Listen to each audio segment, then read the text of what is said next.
लोणचं म्हटलं की कुणाला नाही आवडत हो, सगळ्यांना आवडतं आणि लोणचं बघूनच तोंडाला पाणी सुटलेलं आहे. इथं बघू शकता तुम्ही, इतकं छान हे लोणचं आज बनवलेलं आहे. आज आपण नमस्कार, मी अश्विनी पुन्हा एकदा तुमचं एका नवीन रेसिपीमध्ये स्वागत करते.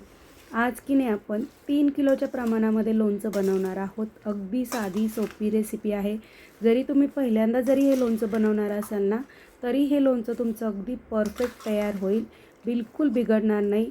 परफेक्ट अशी लोणच्याची रेसिपी आज मी दाखवलेली आहे, तर व्हिडिओ शेवटपर्यंत नक्की बघा. तर इथे बघा, मी गावठी कैरी घेतलेली आहे लोणच्याची 3 किलो वजनी प्रमाण बघू शकता तुम्ही, मोजूनच घेतलेली आहे. तर लोणच्याची कैरी घेताना की नाही थोडीशी कडक घ्यायची आणि की नाही अशी आंबट कैरी हवी आहे. इथं मी गावठी कैरी घेतलेली आहे, बरोबर वजनी प्रमाण 3 किलो आहे. आता ह्या ज्या कैऱ्या आहेत ना, आपल्याला स्वच्छ धुवून घ्यायच्या आहेत. लोणच्याची कैरी घेताना की नाही कडक बघून घ्यायची आहे, पिकलेली कैरी घ्यायची नाही, आपल्याला कच्चीच कैरी हवी आहे. आता की नाही ह्या कैऱ्या मी रात्रभर पाण्यामध्ये भिजत घालणार आहे. पाण्यामध्ये कैऱ्या भिजत घातल्यामुळे की नाही कैऱ्या आपल्या कडक होतात छान, आणि जो काही चीक लागलेला असतो ना कैऱ्यांना, तो छान निघतो. एक 2-3 तासही तुम्ही पाण्यामध्ये भिजत घातल्या तरी चालतील. आता रात्रभर कैऱ्या मी पाण्यामध्ये भिजत घातलेल्या होत्या. याला की नाही आता सकाळी मी एका कपड्याने स्वच्छ पुसून घेणार आहे. लोणचं बनवताना की नाही एक काळजी घ्यायची आहे आपल्याला, की बिलकुल पाण्याचा हात लागू द्यायचा नाही कैरीला. आपण कैरी एकदम कोरडी खट्ट करायची आहे, बिलकुल ओलसर ठेवायची नाही, नाहीतर आपलं लोणचं खूप लवकर खराब होतं. आता इथं कैऱ्या मी घरीच कट करते बघा. तुम्ही मार्केटमधूनही कैऱ्या कट करून आणू शकता. आता मार्केटमध्येही कैऱ्या कट करून देतात, 30 रुपये किलो याप्रमाणे आमच्या इकडे देतात. इथे माझे मिस्टरच मला घरी कैऱ्या कट करून देत आहेत. छोटेसे मी पोळी बनवते, खूप जास्त पोळी बनवत नाही, आणि मुळातच कैरी माझी मोठी आहे असताना, त्यामुळे की नाही अशा पद्धतीने बघा ह्या कैऱ्या मी कट करून घेते. तर कैरी की नाही आपल्याला पिकलेली कैरी बिलकुल घ्यायची नाही, कच्चीच कैरी घ्यायची. जर पिकलेली एखादी कैरी असेल तर ती बाजूला काढायची आहे. आणि ज्यावेळेस आपण कैरी कट करतो ना, बिलकुल पाण्याचा हात लागू द्यायचा नाही त्याला. इथे बघा, सर्व कैऱ्या मी कट करून घेतलेल्या आहेत. कट केलेल्या कैऱ्या की नाही आता आपल्याला पोळी बनवलेल्या सगळ्या कैऱ्यांच्या पोळी आपल्याला पुसून घ्यायच्या आहेत. स्वच्छ एकदम एकदम कॉटनच्या कपड्यांनी पुसून घ्यायच्या आहेत आपल्याला. पाण्याचा हात बिलकुल लागू द्यायचा नाही आहे. आता बघा, यातला जो कुईच्या आतला जो भाग आहे ना, तोही मी काढून घेणार आहे. एक एक फोड मी पुसून घेत आहे एकदम स्वच्छ. बघू शकता तुम्ही, बिलकुल कैरीच्या फोडीला घाण ठेवायची नाही, कचरा ठेवायचा नाही, ओलसरपणाही बिलकुल नको आहे आपल्याला. याला थोडासा वेळ जातो, लोणचं बनवायला वेळ जात नाही, पण ह्या कैऱ्या फोडायच्या, सुकवायच्या, त्याला जास्त वेळ जातो, स्वच्छ करायच्या. तर इथे बघा, एक एक फोड मी अशी स्वच्छ पुसून घेतलेली आहे. साधारण मला 1 तासभर गेला होता या सर्व कैऱ्याच्या फोडी पुसण्यासाठी. इथे बघा, सर्व फोडी पुसून घेतलेल्या आहेत मी. आता ज्या ह्या फोडी आहेत ना कैरीच्या, आपण सुखायला घालणार आहोत. तर इथे बघा, हा कचरा निघलेला आहे. एक आधी जी कैरी होती ना पिकलेली, थोडंसं वाटत होतं की ही पिकलेली कैरी आहे, ती बाजूला काढलेली आहे मी. आणि की नाही ह्या स्वच्छ अशा कैऱ्या मी पुसून घेतलेल्या आहेत. आता या कैऱ्या की नाही मी सुखायला घालणार आहे एक एक. बघा, अशा पद्धतीने सगळीकडे पसरून साधारण याला की नाही मी एक 8 ते 9 तास छान सुकू देणार आहे फॅनच्या हवेखाली. तर इथं आपल्या कैऱ्या छान सुकलेल्या आहेत. सकाळी 11 वाजता कैऱ्या सुकायला घातल्या होत्या मी. 8-9 वाजेपर्यंत कैऱ्या छान सुकल्या होत्या. आता की नाही यामध्ये की नाही मी 1-2 चमचे मीठ घालणार आहे बघा, आणि 2 चमचे हळद. 3 किलोच्या कैऱ्या होत्या बघा बरोबर, त्यासाठी 2 चमचे मीठ आणि 2 चमचे हळद घातलेली आहे. हळद मीठ लावून की नाही आपल्याला ह्या कैऱ्याच्या फोडी की नाही रात्रभर झाकून ठेवायच्या आहेत. इथे बघा, हळद आणि मीठ लावून की नाही ह्या फोडींना की नाही मी छान असं मिक्स करून घेणार आहे. तर एक 7 ते 8 तासही तुम्ही ह्या कैऱ्याच्या फोडी झाकून ठेवू शकता. झाकून ठेवायच्या आहेत. हळद आणि मीठ लावल्यामुळे की नाही कैरीमधला जो एक्स्ट्राचा आंबटपणा असतो की नाही, तो की नाही सर्व निघून जातो. जे एक्स्ट्राचं कैरीमध्ये ओलसरपणा असतो तोही निघून जातो. हळद मीठ लावल्यामुळे की नाही कैरीला पाणी सुटतं, आणि ते आंबट पाणी आपण टाकून देणार आहोत नंतर. तर इथे बघा, ह्या कैऱ्यांना की नाही मी हळद मीठ लावून घेतलेलं आहे. आता रात्री 8 ते 9 वाजता की नाही मी हे हळद मीठ लावून कैऱ्यांना घेतलेलं आहे, फोडींना कैऱ्यांच्या. याला आता छान मिक्स करून घेतलेलं आहे, आणि ताट झाकून मी की नाही हे असंच ठेवून देणार आहे. याला चांगलं एक 8-10 तास आपल्याला झाकून ठेवायचं आहे. रात्री 8-9 वाजता याला हळद मीठ लावून ठेवलेलं आहे. आता मी सकाळीच हे उघडून बघणार आहे. तर इथे बघा, आता सकाळी तुम्हाला दाखवते. बऱ्यापैकी आपल्या ह्या कैऱ्या ओलसर झालेल्या आहेत, बघू शकता तुम्ही.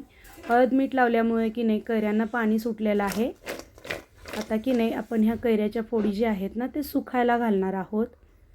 तर पूर्णपणे आपल्याला याला सुकवून घ्यायचं आहे. बघू शकता ओलसर झालेले आहेत, तुम्हाला लगेच दिसते. मिठामुळे कैऱ्यांना पाणी सुटलेलं आहे. तर आता उन्हामध्ये मी हे सुकायला घालते. जर तुमच्याकडे ऊन येत असेल ना तर उन्हामध्ये की नाही तुम्ही ह्या कैऱ्याच्या फोडी सुकायला घाला. नसेल तर तुम्ही फॅनच्या हवेखालीही सुकायला घालू शकता. आता माझ्या घरी गॅलरीमध्ये ऊन खूप छान आलेलं होतं सकाळी सकाळी, तर म्हटलं चला उन्हामध्येच सुकायला घालूयात. तर कॉटनची ओढणी घेतलेली आहे. ओढणीवरती की नाही अशा मस्त अशा कैऱ्याच्या फोडी मी सुकायला घातलेल्या आहेत. एक एक फोड घालायची व्यवस्थित, जेणेकरून एकदम छान सुकल्या जातात. लोणचं बनवायला बिलकुल वेळ लागत नाही, पण लोणचं बनवण्याच्या आधी कैऱ्या फोडणे, कैऱ्या सुकवणे त्यालाच खूप जास्त वेळ लागतो आणि 2 दिवस त्यातच जातात. तर इथं उन्हामध्ये छान मी ह्या कैऱ्याच्या फोडी सुकवून घेणार आहे. एक 4 ते 5 तासामध्ये ह्या फोडी खूप छान सुकलेल्या होत्या. एकदम छान सुकवून घ्यायच्या. ओलसरपणा ठेवायचा नाही बिलकुल कैऱ्यांमध्ये, एकदम सुकायला हवेत. तर इथं उन्हामध्ये सुकवल्यामुळे लगेच सुकल्या होत्या. जर तुम्ही फॅनच्या हवेखाली सुकवणार असाल तर एक 7 ते 8 तास सुकवा, म्हणजे छान सुकतील. इथे बघा कैऱ्यांच्या ज्या फोडी आहेत ना खूप छान सुकलेल्या आहेत. असं दाबून बघते तर बिलकुल ओलसरपणा नाही जाणवत आहे. एकदम असं कैरी दाबून बघायची, बिलकुल ओलसर नाही आहे, एकदम कोरडी खट्ट आपली कैरी झालेली आहे. जितकी तुम्ही कैरी छान सुकवून घ्याल ना तितकं तुमचं लोणचं जास्त दिवस टिकेल. आता आपण लगेच लोणचं बनवायला घेऊयात. लोणचं बनवण्यासाठी की नाही जे काही आपण पदार्थ वापरणार आहोत की नाही ते मोजूनच घ्यायचे आहेत. तर इथं मी मोहरीची डाळ, मीठ आणि लाल तिखट मोजून घेतलेलं आहे. मीठ 100 ग्रॅम घेतलं आहे. लाल तिखट घेतलेलं आहे इथं मी 150 ग्रॅम. बडीशोप घेतलेली आहे 2 चमचे. मेथीदाणे 2 चमचे. त्यानंतर हिंग 2 चमचे घेतलेले आहेत. काळे मिरी घेतलेले आहेत 10 ते 12. त्यानंतर लवंग 10 ते 12. दालचिनीचे तुकडे घेतलेले आहेत एक 10 ते 12 छोटे छोटे. आणि लसूण घेतलेला आहे. लसूण तुम्ही कमी जास्त घालू शकता. आणि मोहरीची डाळ 300 ग्रॅम घेतलेली आहे बरोबर मी. हे जे मी प्रमाण दिलेले आहे ना अगदी बरोबर आहे, परफेक्ट प्रमाण आहे. बरोबर 3 किलोच्या लोणच्यासाठी हे तुम्ही प्रमाण वापरू शकता. सर्वात आधी तर की नाही आपण इथं तेल गरम करायला घेणार आहोत. कढई घेतलेली आहे मोठी. बरोबर 1 किलो तेल घेतलेलं आहे मी, गरम करायला घेतलेलं आहे. 1 किलो तेल आपल्याला गरम करून घ्यायचं आहे. एका बाजूला तेल गरम करायला ठेवलेलं आहे. आता एका बाजूला की नाही आपण मसाला भाजून घेऊयात. सर्वात आधी तर इथं खडे मसाले भाजून घेते मी. 10-12 काळी मिरी घेतलेली आहे, 10-12 लवंग आणि दालचिनीचे तुकडे घेतलेले आहेत काही थोडेसे. हे आपल्याला छान असे भाजून घ्यायचे आहेत. हे भाजून झालं की आता बडीशोप आणि मेथीदाणे भाजून घ्यायचे आहेत. इथं जे आपण पोहे खातो की नाही त्या चमच्याचा वापर केलेला आहे मी. 2 चमचे मेथीदाणे आणि 2 चमचे बडीशोप वापरलेली आहे मी. तर बडीशोप आणि मेथीदाणे पण आपल्याला भाजून घ्यायचे आहेत. खूप जास्त भाजायचं नाही, मीडियम गॅसवरती किंवा बारीक गॅसवरती आपल्याला हे छान थोडासा वास यायपर्यंत भाजून घ्यायचं आहे. खमंग असा वास येतो भाजलं की लगेच, आणि लगेच काढायचं आहे. आणि पूर्णपणे थंड करूनच आपल्याला हे बारीक करायचं आहे. गरम गरम बारीक करायचं नाही. पूर्ण थंड झाल्यानंतरच आपल्याला हा मसाला की नाही मिक्सरला बारीक करून घ्यायचा आहे. आता की नाही मोहरीची डाळही मी लगेच भाजून घेते. डाळ पण खूप जास्त भाजायची नाही आहे, हाताला चटका लागेल इतकंच भाजायची आहे. खूप जास्त वेळ भाजायची नाही आणि मीडियम गॅसवरती भाजायची, फुल गॅसवरती भाजायची नाही. तर इथे बघा बऱ्यापैकी आपली ही डाळ भाजून तयार झालेली आहे. डाळ पण भाजून तयार आहे. आता ही डाळ भाजलेली डाळ आहे की नाही ती मी की नाही काढून घेणार आहे. बघा हाताला चटका लागतो आहे, म्हणजे आपली डाळ छान भाजून तयार आहे. आता याला की नाही काढून घेणार आहे आणि पूर्णपणे डाळ थंड करून घ्यायची आहे, एकदम थंड. आता आपले हे मसाले थंड झालेले आहेत.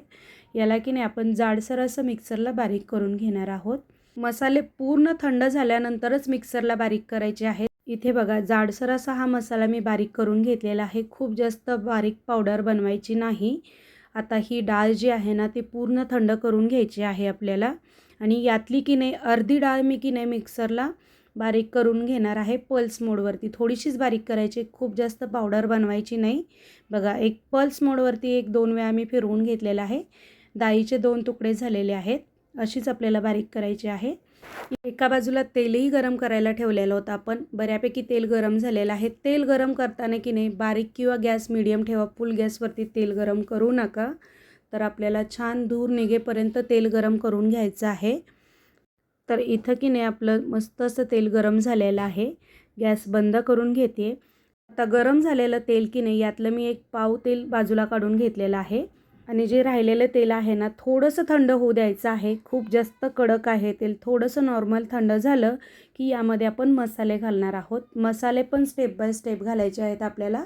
सर्वात आधी हिंग घातलेला आहे. त्यानंतर इथे बघा लसूण घातलं आहे. लसूण पण मी थोडासा आबडधोबड बारीक केलेला आहे. तुम्ही अख्खाही लसूण घालू शकता. खूप जास्त तेल गरम असताना हे मसाले घालायचे नाहीत, नाहीतर लगेच मसाले जळतात. तेलाचा थोडासा ताव कमी झाला की मसाले घालायचे. सर्वात आधी तर हिंग घातलेला आहे, नंतर लसूण घातला आहे, नंतर जो आपण खडा मसाला घेतलेला होता ना बारीक करून तो घातलेला आहे. त्यानंतर इथं मोहरीची डाळ घातलेली आहे.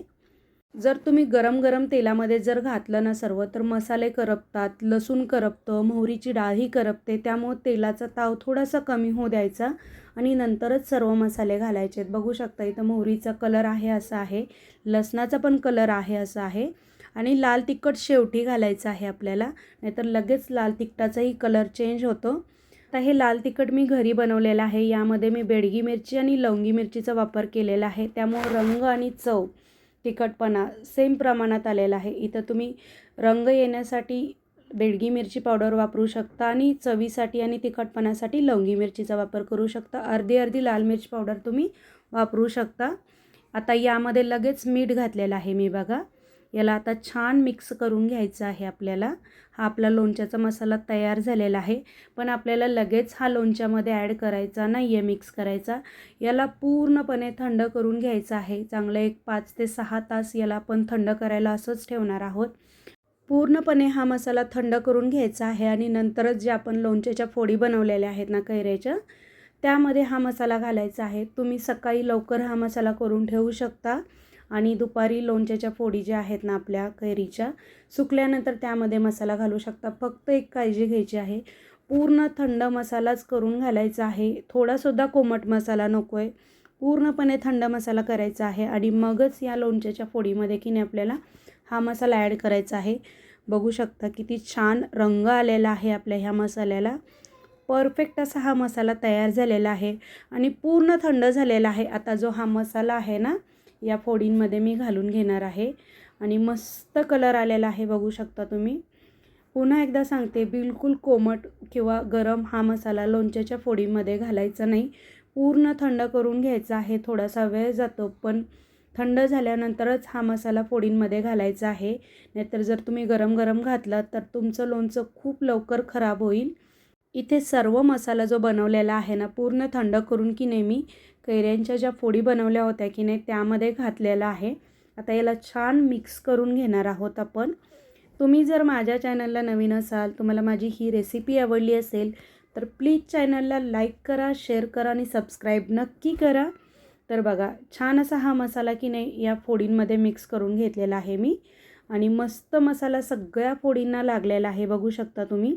आता जे मी एक्स्ट्राचं तेल बाजूला काढून ठेवलं होतं की नाही ते पण आपण यामध्ये घालणार आहोत. लोणचं जर तुम्हाला जास्त दिवस टिकवायचं असेल तर लोणच्याच्या वरती की नाही तेल यायला पाहिजे. ते आपण गरम केलेलं तेल होतं की नाही गरम करून पूर्णपणे थंड करायचं आहे तेल आणि मगच घालायचं आहे. तेल कोमट घालायचं नाही, पूर्ण थंड करून घालायचं आहे. आणि ज्यावेळेस आपण लोणचं बरणीमध्ये भरतो ना तर लोणच्याच्या वरती तेल यायला पाहिजे थोडंसं. तेव्हाच आपलं लोणचं जास्त दिवस टिकतं आणि चव पण खूप छान लागते आणि लोणचं खूप छान मुरतं आपलं. जितकं तुम्ही तेल घालाल ना तितकं लोणचं चवीला छान लागतं आणि लोणचं छान मुरलं जातं. 3 किलो कैरीसाठी बरोबर 1 किलो तेलाचा वापर केलेला आहे. हे जे मी प्रमाण दिलेलं आहे ना अगदी परफेक्ट आहे. तर आपलं हे लोणचं मस्त असं तयार झालेलं आहे. तर याला मी 2 ते 3 दिवस असंच पाटीमध्ये ठेवणार आहे जेणेकरून मला छान मिक्स करता येईल. लगेच जर डब्यामध्ये भरलं ना तर याला आपल्याला छान मिक्स करता येत नाही. त्यामुळे एक 2-3 दिवस याला मी असंच पाटीमध्ये ठेवलेलं आहे आणि कॉटनची ओढणी बांधलेली आहे जेणेकरून धूळ माती कचरा काही जाऊ नये म्हणून. आणि एक 2-3 दिवस की नाही हे मी असंच ठेवणार आहे आणि नंतर की नाही काचेच्या बरणीमध्ये भरून ठेवणार आहे. फक्त ज्यावेळेस आपण लोणचं भरू ना त्यावेळेस काचेची बरणी किंवा चिनी मातीची बरणीचाच वापर करायचा आहे. लोणचं बरणीमध्ये भरताना बरणी बिलकुल ओली नको. 1-2 तास तुम्ही उन्हामध्ये बरणी ठेवू शकता आणि मगच लोणचं त्यामध्ये भरा. 2 दिवसांनी लोणचं बरणीमध्ये भरून घेणार आहे मी. पूर्ण व्हिडिओ पाहिल्याबद्दल धन्यवाद.